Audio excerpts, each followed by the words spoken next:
What is up, guys? Today we're taking a look at this case right here, which is the Cooler Master Masterbox TD500 Mesh V2. So let's go ahead and take a look.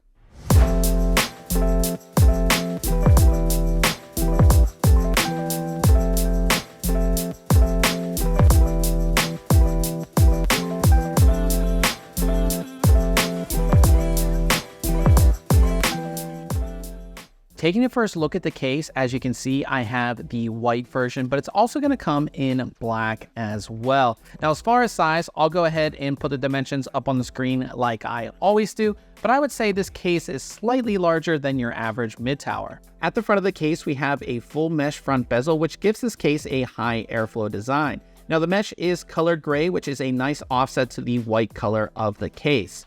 The mesh has a sort of polygonal design on it, which really makes it stand out compared to other front bezels. Towards the bottom, there is a small Cooler Master logo. This front bezel easily pops off if you pull on it from the bottom. With the bezel removed, we find three pre-installed CF120 120mm ARGB fans. These are the only fans that come included with the case, and they run to a fan hub and ARGB controller, which we'll get to shortly. Moving up towards the top of the case, we find our connections and buttons. There are two USB 3.2 Gen 1 Type A ports, a hard drive activity LED, large power button, combination 3.5mm audio jack, a button for changing the effect and colors on the fans, and a USB 3.2 Gen 2 Type C port. At the top of the case, we have a large ventilated section. It's covered with a magnetic filter, which is also gray to match the front of the case. With it removed, we can see the top of the case will support three 120 or two 140mm fans, as well as radiators up to 360mm. Now, this section of the case can actually be removed for easy installation of fans or radiators. Moving on to the side panels, the main panel is, of course, a tempered glass panel. This panel is slightly tinted and has these sort of grooves cut into it, which definitely make it stand out from other normal tempered glass side panels. The opposite side panel is just your normal steel panel.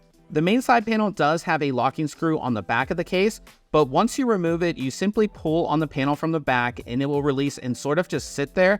This allows you to simply pull up on the panel and remove it from the case, and it makes it so the panel doesn't drop and scratch up your desk. The back of the case has your pretty standard layout with a fan mount towards the top that supports 120mm fans, motherboard mounts in the center, and your power supply mounts in the bottom. There is a filter that pulls out from the bottom of the case, but this only extends as far as your power supply will go. With the main side panel removed, we can see that we have a pretty standard two-compartment design. The top larger compartment is, of course, made to house your motherboard, and we have support here for motherboards up to extended ATX with some limitations, which I'll put up on the screen. There are also plenty of cable routing holes visible. Separating the two compartments is a full-length power supply cover. There is a cutout towards the front if you were planning on installing a radiator at the front of the case. There's also a cutout to show off your power supply, but by default, there is a cover there if your power supply isn't show-off worthy. Taking the opposite side panel off the case, we can see how the rest of the case is designed. The first thing I noticed when I removed the second side panel was the fan hub and ARGB controller. This controller supports up to 4 fans and has 5 3-pin addressable ARGB signals. The included fans with the case are pre-wired to this controller, so it's pretty much ready to go out of the box. There are 2 mounts on the back of the motherboard tray for two 2.5-inch solid-state drives. As you can see, I have one installed here, and there's also plenty of tie-down points for all of your cable routing needs. The bottom compartment of the case will, of course, house your power supply and has a hard drive cage, which is removable. This hard drive cage supports two 3.5-inch drives as well as a single 2.5-inch drive, so if you fully loaded this case out with drives, it would support up to 5.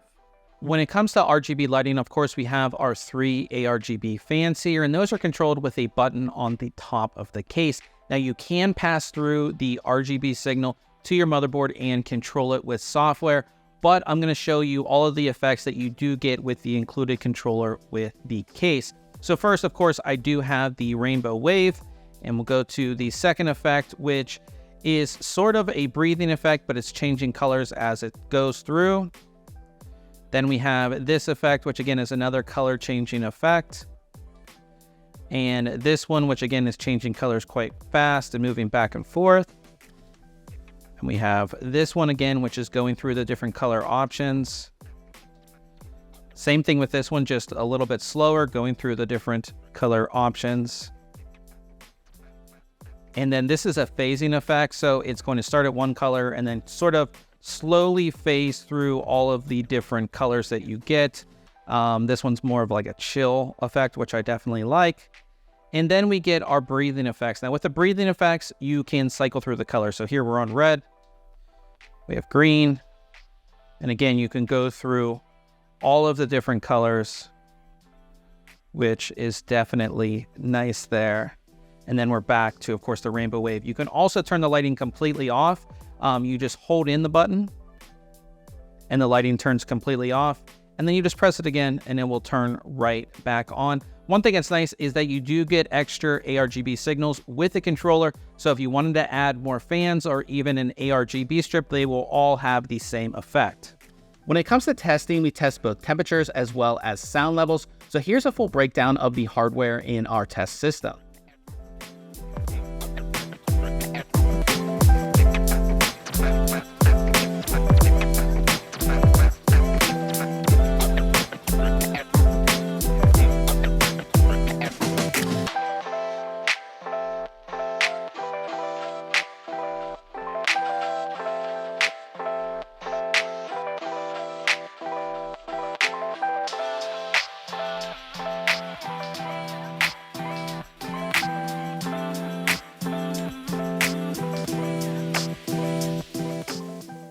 As we come to the end here, I think this is a very solid case from Cooler Master. I think the biggest thing when it comes to this case is the price. Currently, it's $109.99 on Amazon. And I think, you know, with inflation and everything, it's been really hard for companies to make that, you know, right around $100 case. And I think Cooler Master does a really great job coming out with a fully featured case for right around that price, right? So we have a large case here that can fit motherboards up to extended ATX, large CPU coolers up to 165 millimeters, like long graphics cards. We have full, you know, ATX power supply support. You have water cooling support in here. It has everything that you would want. The 3 included fans, which are pre-wired to the controller.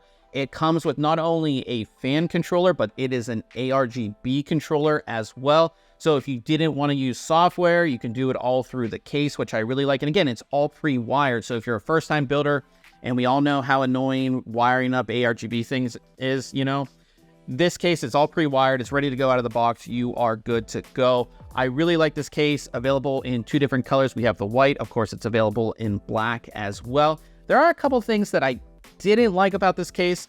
I would say, one, the fans are definitely louder than other cases that I've reviewed lately. They're not like crazy, you know, like AMD Wraith cooler crazy, if you've ever heard one of those. But they're definitely louder than normal fans that I've seen on other cases that we reviewed lately. So that's something to keep in mind. Also, the cutout here at the front of the case, I wish I could cover it. If I'm not using it, I wish I could cover it because I'm, you know, hiding a lot of cables in this bottom compartment. And if I'm looking, I can see them. So I wish that wasn't the case there. But overall, I think for $109.99, you really can't go wrong with this case. It's easy to build in. You have a bunch of room. You do have cooling off the bat. I do think, you know, if this was going to be my main system, I would install a fan back here for an exhaust just to have it. But 3 included fans is definitely a good start for cooling. And again, you do have water cooling support on this as well. So if you have any questions about this case, go ahead and leave it in the comment section below. And if you enjoyed this video, I would appreciate it if you hit the thumbs up. We'll see you guys in the next video.